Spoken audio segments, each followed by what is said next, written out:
Hey ghouls and gals, welcome back to the channel and happy 2025. Today's video is going to be all about my January reading goals and pretty much my yearly reading goals as well. I figured I would just throw them into my January TBR. I am going to be trying to do TBRs this year, but in a way that works for me because I am a mood reader, but I have noticed last year really worked for me just having just a little bit of structure, a little bit of maybe prompts or categories or designations of reading, aka maybe reading more seasonal, trying to read only winter themed books in the winter, summer themed books in the summer, things like that. It worked really well for me, so we're going to try and continue it on this year. So here's that. So I figured a little bit of a January TBR, a little bit of a 2025 reading goals because I don't have a lot. Reading is a fun hobby for me, and the more that I put restrictions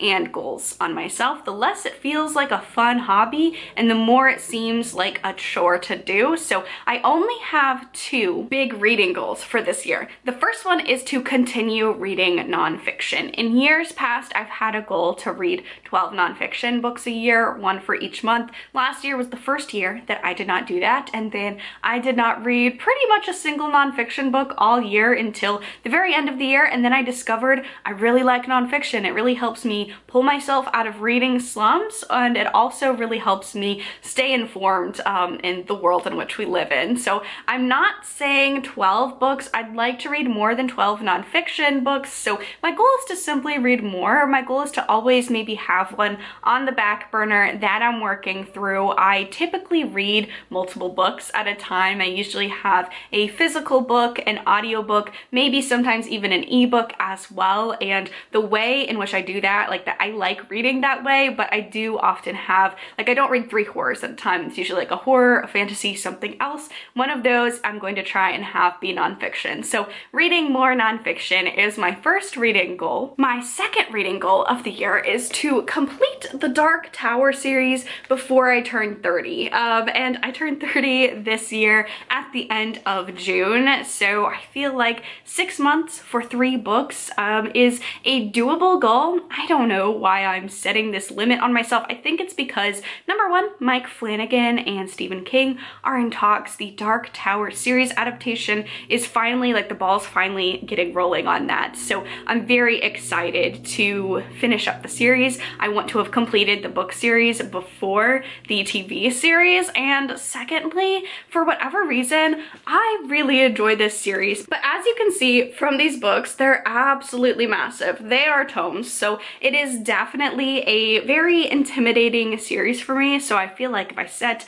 a time limit, I will be more encouraged to pick up these books. So I only have 3 books left, and Wolves of the Calla is the next one. So this is going to be on my January and February TBR because it is very large, but I love this series. There's really no excuse. Well, there's a little bit of an excuse. I have this fun personality trait where if I love something, I do not finish it. This is particularly egregious in series. A lot of my favorite TV shows I have not actually finished. I'm getting better at that. That's also just a goal, I guess, for this year. But when I love something, it takes me a while to finish it. I just don't want to ever let the experience of watching something I love for the first time go. It took me about 2 or 3 years to finish Psych. I haven't watched all of the movies for Psych because it's one of my favorite series. I don't want it to end. What We Do in the Shadows, I haven't started the last season because, again,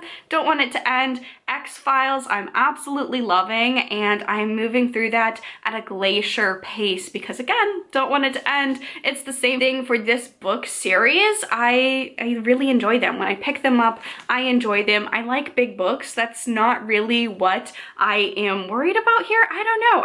I don't want this series to end because this fantasy series is really unlike anything that I've read in a lot of ways. I don't think that this is every Stephen King reader's favorite book book series, but in a lot of ways, I feel like this is his most personal work and kind of his magnum opus. So my camera battery died, so I don't know where I was on my tangent with the Dark Tower series, but it's an intimidating series. I think giving myself a little bit of a deadline will actually make me finish it. So Wolves of the Calla, we are reading this January or February. It's getting done and I'm excited about it. Now, in terms of book boxes, I have both an Evernight and an Aardvark book coming in January. Evernight is 4 times a year, so I don't get that book box every single month, and often I do skip those selections as well. So I know what the January book is going to be. I'm excited about that. I would like to read it in the month of January because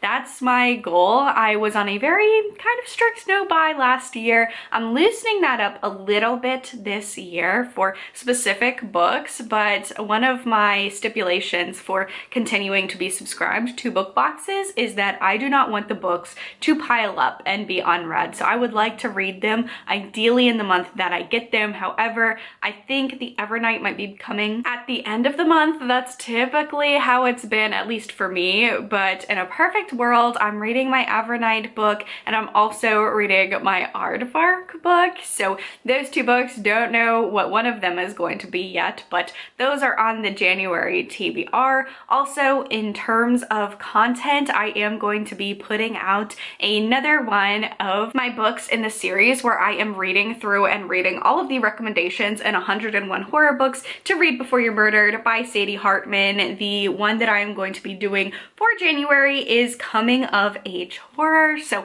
I am very excited about that. I am going to keep most of the books a surprise for that vlog, but one of the books I will be reading for that vlog is The Bone Weaver's Orchard by Sarah Reed. That's one of the coming of age horrors that I'm anticipating reading this month. Also, in terms of content, we also have the Winterween Readathon hosted by Gabby Reads. I'm super excited. I'm really looking forward to prioritizing horror that takes place in the winter. So I haven't built my full TBR yet, and one of these, I'm just gonna be realistic, probably won't be on the Winterween TBR, but more of just a January TBR. I'd like to read a Dan Simmons. The Abominable and also The Terror, I believe both take place in Arctic wintry settings. They're both very long books, so probably not the best book for a readathon, but if I don't get it finished during Winterween, I would like to read this during January. It feels like a very nice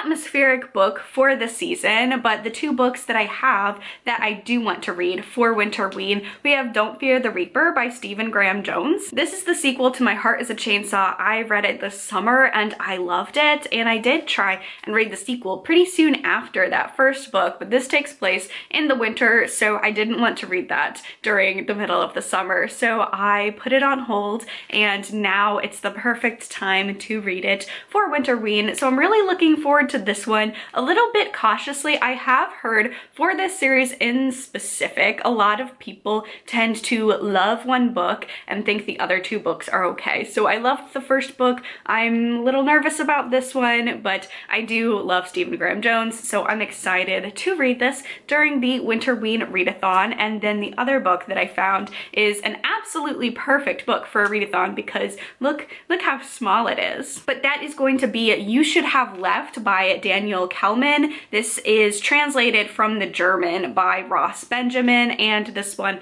is about a family who go to an isolated setting. I don't know if they move into a house or if they're renting a house for a vacation, something like that, but this is just like the perfect little size for a readathon, and this also takes place in the winter, so I will be reading both of those. And then the other prompts probably going to be a lot more mood reader-y. I will say Samantha Shannon, Grady Hendrix, they both have books coming out in January, and I think they're both. I have to double check the Samantha Shannon. I know Grady Hendrix has a release coming out in January. I'd love to get to those as well. So yeah, a little bit of an ambitious TBR, but January, normally ambitious TBRs work for me because I just have all of that energy that comes with a brand new year and starting a brand new reading goal, reading books, starting from 0 books read in a year. I usually have a really good time in January, in particular when it comes to reading. So I think this is going to be a really great month. month filled with wintry horror reads, some nonfiction. Definitely let me know down below, what are you planning on reading for January? Also, leave a winter emoji down below as well.